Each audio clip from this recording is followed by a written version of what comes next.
بسم الله الرحمن الرحيم الحمد لله والصلاة والسلام على رسول الله وعلى آله وأصحابه أجمعين أما بعد ناظرین کرام السلام علیکم ورحمۃ اللہ وبرکاتہ۔ مسلمان کے شب و روز کے عنوان سے اس پروگرام کے ہمراہ ہم آپ کی خدمت میں حاضر ہیں۔ آج کی اس ملاقات میں ہمارا موضوع گفتگو ہے شرک سے بچنے کی ضرورت و اہمیت۔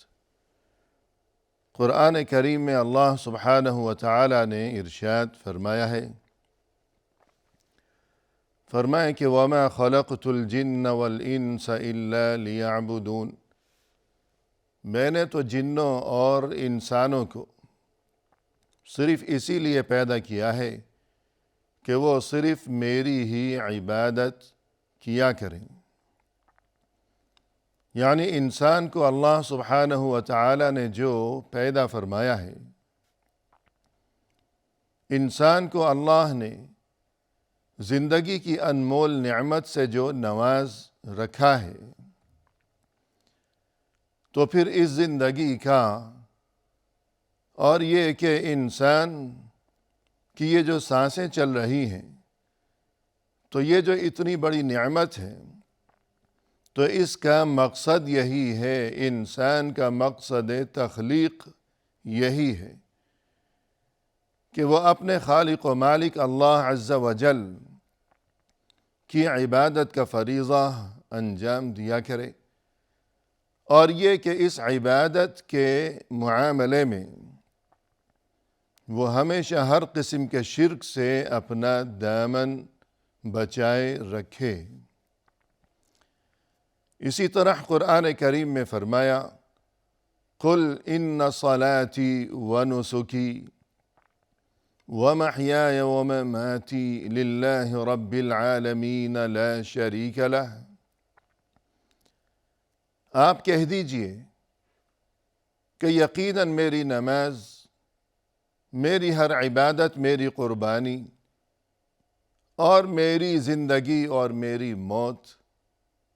یہ سبھی کچھ تو صرف اللہ ہی کے لیے ہے، جو کہ تمام جہانوں کا رب ہے، پروردگار ہے، اور جس کا کوئی شریک نہیں ہے۔ تو یوں انسان کو اللہ کی عبادت کی غرض سے پیدا کیا گیا، اس دنیا میں اسے بھیجا گیا ہے، اور مزید یہ کہ اللہ کی اس عبادت میں وہ کسی کو اللہ کے ساتھ شریک نہ ٹھہرائے۔ اور یہ جو اللہ کی طرف سے انسان کو عبادت کا حکم دیا گیا ہے اور شرک سے اپنا دامن بچائے رکھنے کی تاکید و تلقین کی گئی ہے، تو اس میں انسان کا اپنا ہی فائدہ ہے۔ دونوں جہانوں میں انسان کی اپنی ہی بھلائی کا سامان اور انتظام اس میں پوشیدہ ہے۔ انسان اگر اللہ کی عبادت انجام دیتا ہے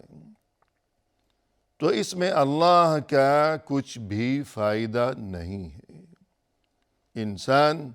کا اپنا ہی فائدہ ہے، کیونکہ اللہ تو بے نیاز ہے، اسے کسی کی قطعاً کوئی ضرورت نہیں ہے۔ جیسا کہ قرآن کریم میں فرمایا، یا ایہا الناس انتم الفقراء الی اللہ واللہ هو الغنی الحمید۔ اے لوگو،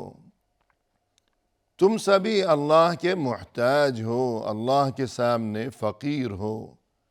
محتاج ہو اللہ کے، جبکہ اللہ تو بے نیاز ہے اور وہ ہر تعریف کے قابل ہے۔ اور اسی طرح فرمایا قرآن کریم میں، ان تکفروا انتم ومن فی الارض جميعا فإن اللہ لغنی حمید۔ اگر تم کفر کی راہ اختیار کرو گے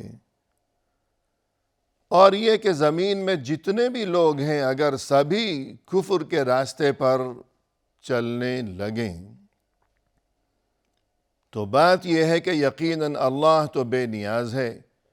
اور ہر تعریف کا مستحق ہے۔ اگر یہ تمام انسان اللہ کے ساتھ کفر کرنے لگیں اور اللہ کی عبادت سے منہ موڑنے لگیں تو اللہ کا کچھ بھی نقصان نہیں ہے۔ جو کوئی اللہ کی عبادت سے منہ موڑے گا یا اللہ کے ساتھ کسی کو شریک ٹھہرائے گا تو اس کا اپنا ہی نقصان ہے یقیناً۔ رسول اللہ صلی اللہ علیہ وسلم نے ارشاد فرمایا، لو ان اولکم و آخرکم و انسکم و جنکم كانوا على أتقى قلب رجل واحد منكم ما زاد ذلك في ملكي شيئا ولو أن أولكم وآخركم وإنسكم وجنكم كانوا على قلب أشقى رجل واحد منكم ما نقص ذلك من ملكي شيئا۔ فرمایا رسول اللہ صلی اللہ علیہ وسلم نے کہ اللہ عز و جل نے یہ ارشاد فرمایا ہے کہ لوگو، اگر وہ لوگ جو کہ پہلے گزر چکے ہیں اور وہ لوگ جو کہ تمہارے بعد آنے والے ہیں، یہ تمام انسان، تم خود بھی اور وہ لوگ بھی جو تم سے پہلے گزر چکے اور وہ بھی جو تمہارے بعد آنے والے ہیں، اور اسی طرح تمام جن بھی، یہ تمام مل کر اگر ان کی کیفیت یہ ہو جائے کہ تمام دنیا میں جو کوئی سب سے زیادہ متقی اور پرہیزگار قسم کا انسان ہے وہ سب اس جیسے متقی بن جائیں، پرہیزگار اور عبادت گزار بن جائیں، سبھی مل کر، فرمایا کہ اس سے میرے ملک میں، میری حکومت اور بادشاہت میں، یعنی اللہ فرما رہا ہے کہ میری بادشاہت میں اس سے کوئی اضافہ نہیں ہوگا، میرا کوئی فائدہ نہیں ہے، فائدہ تمہارا اپنا ہی ہے۔ اور اگر تمام انسان، تم خود بھی اور وہ جو تم سے پہلے گزر چکے ہیں اور وہ بھی جو کہ قیامت تک تمہارے بعد آنے والے ہیں، اور اسی طرح تمام جن بھی مل کر کسی ایسے شخص کی طرح ہو جائیں جو کہ سب سے زیادہ بدترین انسان ہو، سب اتنے برے بن جائیں، تب بھی یہ سب مل کر بھی اللہ نے فرمایا کہ ما نقص ذلك من ملکی شیئا، میری بادشاہت میں اس سے کوئی کمی نہیں ہوگی۔ الغرض، جو کوئی عبادت کی راہ اپنائے گا، اور اس سے بھی بڑھ کر اہم معاملہ یہ ہے کہ ہر قسم کے شرک سے بچتے ہوئے صرف اللہ کی عبادت کا جو کوئی اہتمام کرے گا تو اس میں اس کا اپنا ہی فائدہ ہے، ورنہ یہ کہ اس کا اپنا ہی نقصان ہے۔ اور جب گفتگو یہ ہوگی کہ شرک سے اپنا دامن بچایا جائے تو یہ بات بھی معلوم ہونی چاہیے کہ شرک کے معنی یہ ہے صرف العبادت لغیر اللہ، ہر وہ کام جو کہ عبادت ہے، اس قسم کا کوئی بھی کام اللہ کے سوا کسی دوسرے کے لیے انجام دینا۔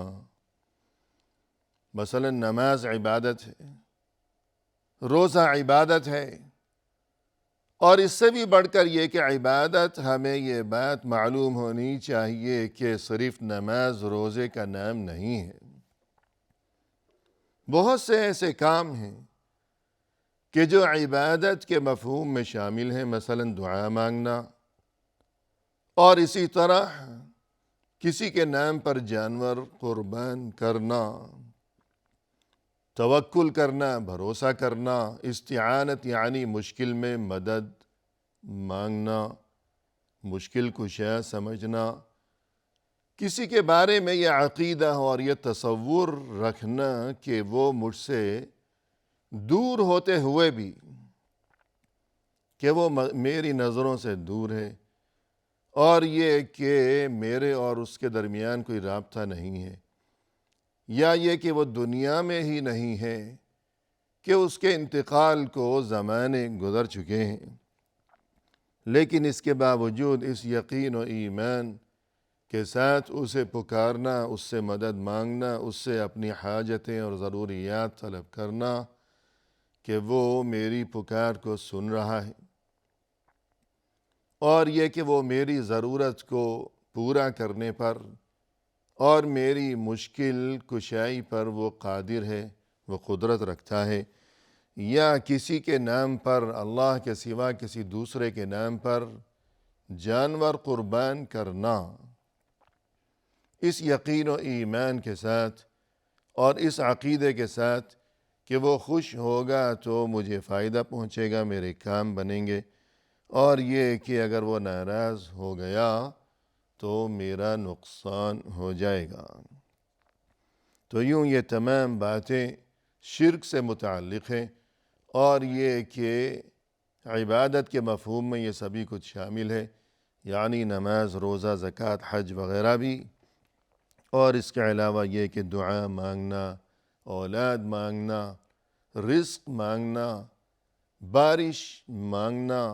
وغیرہ وغیرہ، یہ تمام چیزیں فرمایا کہ ایاک نعبد و ایاک نستعین، یا اللہ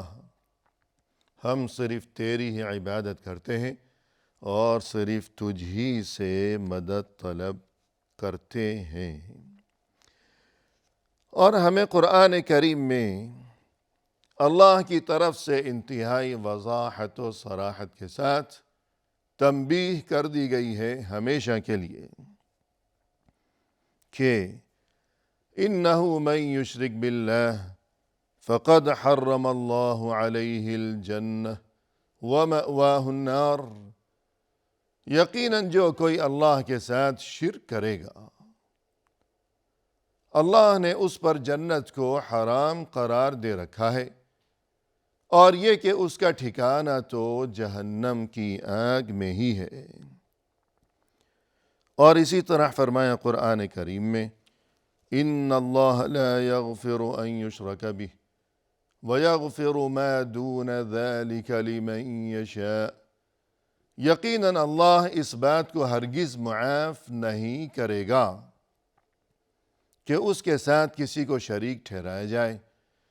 اور اس کے سوا وہ جس کسی کو بھی چاہے گا معاف فرما دے گا۔ یعنی اللہ کے نزدیک ہر گناہ قابل معافی ہے۔ اگر انسان گناہ سرزد ہونے کے بعد اللہ کے سامنے گڑ گڑائے اور توبہ و استغفار کا اہتمام کرے تو اللہ یقیناً غفور ہے، غفار ہے، تواب ہے، معاف فرمانے والا ہے۔ لیکن شرک ایسا گناہ ہے کہ جو ناقابل معافی جرم ہے۔ شرک کی حالت میں ہی اگر اس دنیا سے کوئی رخصت ہو گیا تو پھر اس کے لیے معافی کا کوئی امکان نہیں ہے۔ اسی طرح فرمایا قرآن کریم میں ان الشرک لظلم عظیم، یقیناً شرک تو بہت بڑا ظلم ہے۔ یعنی ظلم کی جتنی بھی شکلیں ہو سکتی ہیں تو ان میں سب سے بڑا ظلم یہی ہے کہ اللہ جس نے انسان کو زندگی کی نعمت سے نوازا، اور یہ کہ جس نے انسان کو صحت و تندرستی، اور یہ کہ جس اللہ کا عطا فرمودہ یہ رزق رات دن انسان کھاتا ہے اور پیتا ہے، پھر اسی کے ساتھ کسی کو شریک ٹھہرائے تو یہ بہت ہی بڑا ظلم ہے۔ اور پھر مزید یہ کہ یہ گویا کہ اس قسم کا انسان